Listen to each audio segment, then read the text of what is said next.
Women don't fear strong men. They don't fear successful men. They don't even fear dominant men. What women actually fear, what makes them deeply uncomfortable, what threatens them at a primal level, is a man who speaks unfiltered truth. Nietzsche understood this better than almost any philosopher in history. He observed that women have built their entire social power on the ability to control narratives, to shape perception, to use emotional manipulation and social pressure to get what they want.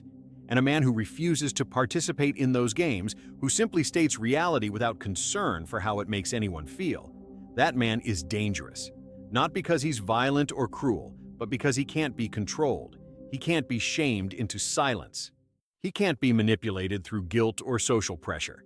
And in a world where women's primary power has always been social and emotional rather than physical, a man who is immune to those tactics is terrifying. Let's start with what Nietzsche actually observed about the relationship between men, women, and truth. In Beyond Good and Evil, he wrote extensively about what he called the problem of woman. Nietzsche wasn't interested in flattering anyone or maintaining comfortable social fictions. He was interested in understanding human nature as it actually exists, stripped of all the layers of civilization and morality that obscure it. And what he observed was that women and men have fundamentally different relationships to truth. Men, particularly men of character and strength, orient themselves toward reality as it is. They might not always like what they see, but they insist on seeing clearly. Women, Nietzsche argued, orient themselves toward managing appearances, controlling social perception, and creating favorable narratives. This isn't a moral judgment. Nietzsche would say it's an evolutionary adaptation. Throughout human history, women have been physically weaker than men on average. They couldn't compete through direct physical dominance. So they developed other forms of power: the power of social influence, the power of emotional manipulation, the power of controlling access to sex and reproduction, the power of shaping how they're perceived and creating social consequences for men who don't comply with their preferences. These are sophisticated, effective forms of power, but they all depend on one critical element: the ability to control narratives and shape perception. And that's exactly what a truthful man threatens. When a man refuses to participate in comfortable social fictions, when he points out realities that everyone sees but no one is supposed to say, when he prioritizes accuracy over approval, he becomes a threat to the entire system of female social power. Because that power depends on men caring more about social acceptance than about truth. It depends on men being willing to lie, to themselves and others, in order to avoid social punishment. It depends on men valuing women's approval highly enough that they'll distort their own perception of reality to maintain it. A man who doesn't care about any of that, who simply says what's true regardless of the social consequences, that man can't be controlled through normal means. Nietzsche observed that women approach relationships fundamentally differently than men do. Where a strong man seeks to understand and master reality, a woman seeks to understand and master the man. Her entire orientation in a relationship is toward shaping his perception, influencing his decisions, managing his behavior through a combination of reward and punishment, approval and withdrawal. This isn't necessarily conscious or malicious. It's instinctive. And it works extraordinarily well on most men because most men are desperate for female approval and validation. They'll twist themselves into pretzels, deny obvious realities, and betray their own values if it means maintaining a woman's positive perception of them. But the truthful man, the man Nietzsche would recognize as having genuine strength of character, doesn't operate this way. He's not indifferent to women. He's not trying to be cruel or dismissive. He simply refuses to prioritize a woman's feelings or approval over his own clear perception of reality. When she's being irrational, he says so. When she's testing him through manufactured drama or emotional manipulation, he doesn't play along. When she constructs a narrative about herself or the relationship that doesn't match reality, he calmly points out the discrepancy. Not because he enjoys conflict, but because he values truth more than he values temporary peace or approval. This is deeply threatening to most women because it disrupts their primary strategy for maintaining power and control in relationships. If a man can't be manipulated through guilt, can't be controlled through the threat of emotional withdrawal, can't be shaped through social pressure, then the woman loses her leverage. She's forced to relate to him on the basis of reality rather than the basis of the narrative she prefers. She has to actually be the person she wants him to perceive her as, rather than just managing his perception. She has to deal with him as he actually is, rather than as she wants him to be. This requires a level of honesty and authenticity that most people, men and women both, find deeply uncomfortable. Nietzsche wrote that woman wants to be taken seriously, and therefore she adorns herself with gravity. What he meant is that women understand that their natural state, their authentic desires and behaviors, are often not aligned with what gives them long-term power and security. So they create a persona, a carefully managed presentation of self that's designed to elicit specific responses from men and from society. They perform seriousness, perform depth, perform virtue, not necessarily because those things reflect their authentic nature, but because those performances serve their interests. Most men never see through this performance because they don't want to. Believing in the performance is more comfortable than seeing the reality. The truthful man sees through it. Not because he's cynical or hateful, but because he's trained himself to observe reality clearly. He notices the gap between what a woman says and what she does. He observes the difference between how she presents herself and who she actually is. He recognizes tests and manipulations as they're happening rather than being unconsciously shaped by them. And when necessary, he points these things out. Not to hurt her, but because he refuses to participate in mutually reinforced delusions. He understands that a relationship built on comfortable lies is ultimately weaker than a relationship built on uncomfortable truths. This is why women often describe truthful men as intimidating, or too intense, or making them feel uncomfortable. The discomfort isn't because these men are cruel, it's because these men see clearly. Being seen clearly, having your strategies and performances recognized and not played along with, creates profound anxiety for someone whose power depends on controlling perception. It's like the feeling of being naked when you thought you were clothed. All the carefully constructed protections and presentations are suddenly transparent, and you're exposed as you actually are. Nietzsche believed that most relationships between men and women are essentially theatrical performances where both parties are pretending to be something they're not in order to extract something from the other. The woman performs innocence, depth, loyalty, virtue, whatever serves her interests. The man performs strength, confidence, success, indifference, whatever he thinks will attract her. Both are lying, both know the other is lying, but both agree to maintain the fiction because dropping it would be too uncomfortable. This is what Nietzsche called slave morality in relationships. Everyone is enslaved to the need for approval and validation, so everyone participates in the comfortable lies. The truthful man refuses this dynamic. He doesn't perform, he simply is what he is, without apology or pretense.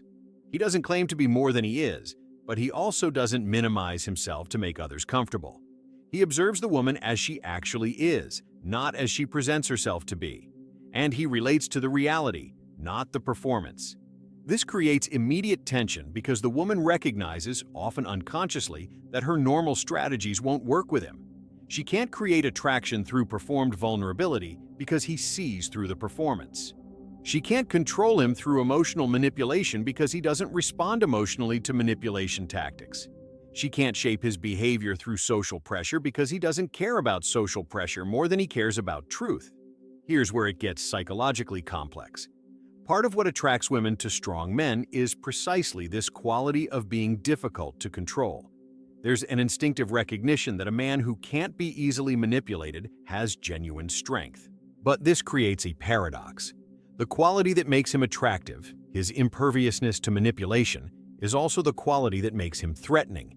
She's drawn to his strength but uncomfortable with her inability to control him.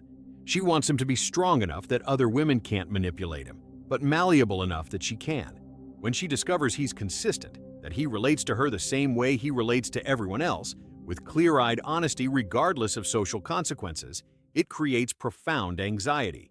Nietzsche observed that women's deepest fear isn't being alone or being unloved. It's being truly seen. Because being seen means all the carefully constructed narratives and performances become irrelevant. The truthful man doesn't care about her social media presence, about how other people perceive her, about the story she tells about herself. He cares about who she actually is when no one's watching. He pays attention to her actions rather than her words. He judges her character by what she does consistently rather than what she claims to value. And for a woman who has built her identity around managing perception, this level of scrutiny is terrifying. This is why truthful men often struggle in modern dating markets. The entire system is built on performances and narratives. Women present carefully curated versions of themselves designed to attract maximum attention and interest.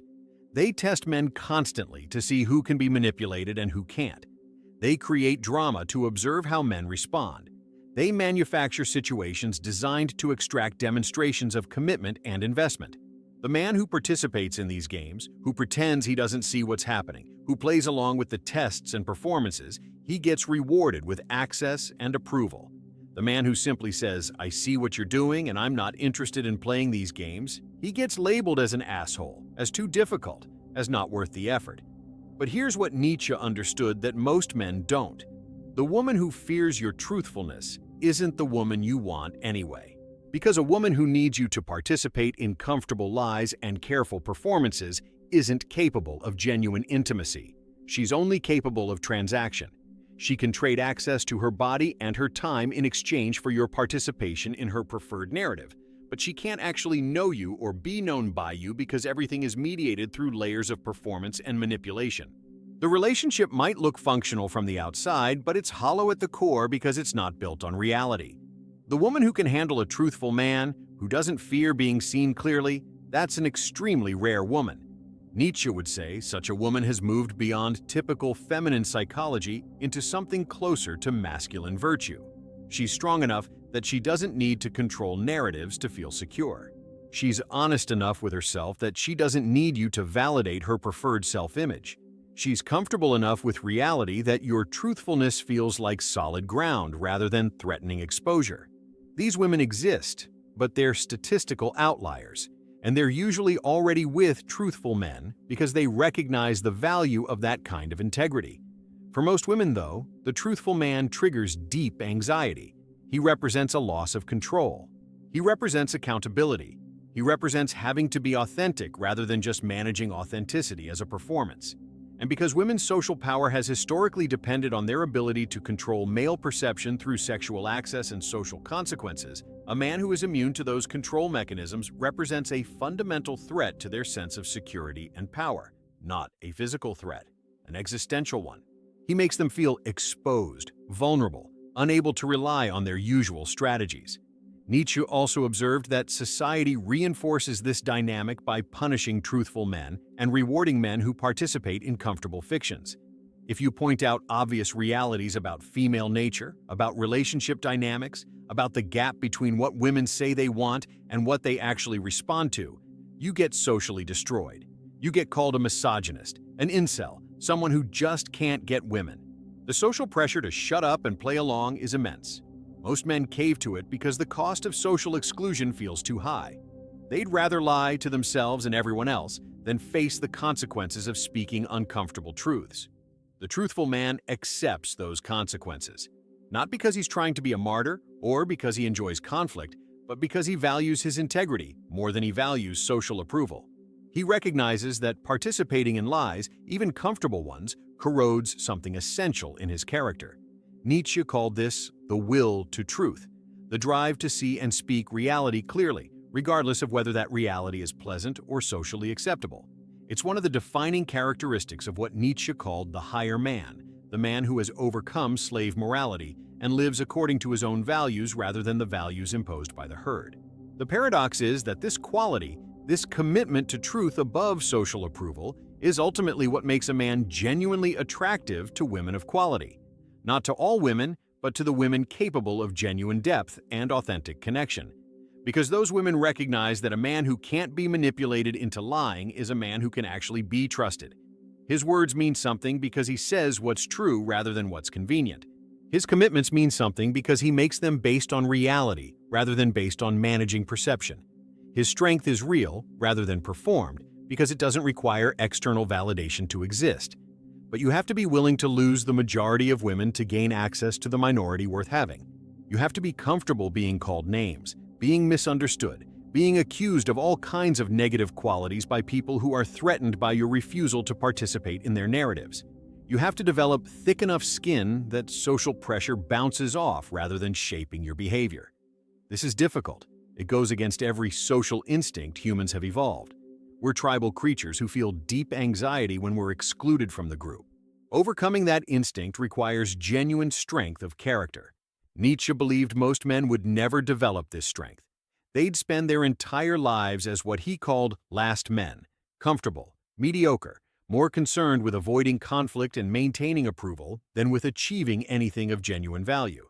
They'd participate in whatever lies and performances necessary to maintain social acceptance. They'd betray their own perceptions and their own values if that's what getting along required. And they'd die having never been truly authentic, having never spoken difficult truths, having never risked anything for integrity. The truthful man makes a different choice. He accepts that speaking reality will cost him socially. He accepts that many women will be threatened by his refusal to play the normal games. He accepts that he'll be misunderstood, misrepresented, and socially punished for his honesty. But he also understands that the alternative, spending his life participating in comfortable lies, corrodes his character in ways that success and approval can never compensate for. He'd rather be authentic and alone than popular and fake. And ironically, that willingness to be alone is often what eventually attracts the kind of woman capable of genuine partnership. Because here's the secret Nietzsche understood. The woman who fears truthful men isn't actually afraid of the man. She's afraid of herself. She's afraid of what it would mean to drop her performances and be seen as she actually is. She's afraid she wouldn't be acceptable without the carefully managed presentation. She's afraid that reality, stripped of all the narrative management and emotional manipulation, wouldn't be in her favor. The truthful man forces her to confront these fears simply by existing, by demonstrating that authenticity is possible, by showing through his example that you can live according to truth rather than according to comfortable fiction. Most women will choose comfortable fiction. They'll choose men they can manipulate, men who care more about approval than about truth, men who will participate in whatever performance necessary to maintain the relationship. These relationships might last a lifetime, might produce children, might look successful from the outside, but they're built on sand. They're transactional rather than genuine. They're performances rather than authentic connections. And both parties, if they're honest with themselves in quiet moments, know it. The truthful man is waiting for something different.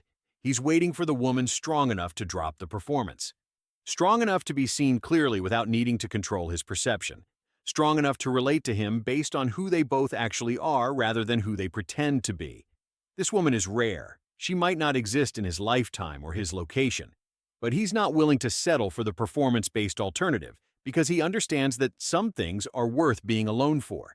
Integrity is one of them. Truth is one of them. Authenticity is one of them. Nietzsche's message is clear. Women fear truthful men because truthful men can't be controlled through the normal mechanisms of female social power. They can't be shamed into silence. They can't be manipulated through guilt. They can't be shaped through the promise or withdrawal of approval. They see clearly, and they speak clearly, and they refuse to participate in comfortable lies. This makes them dangerous, not physically but existentially, to women whose entire strategy for navigating the world depends on controlling narratives and managing perception.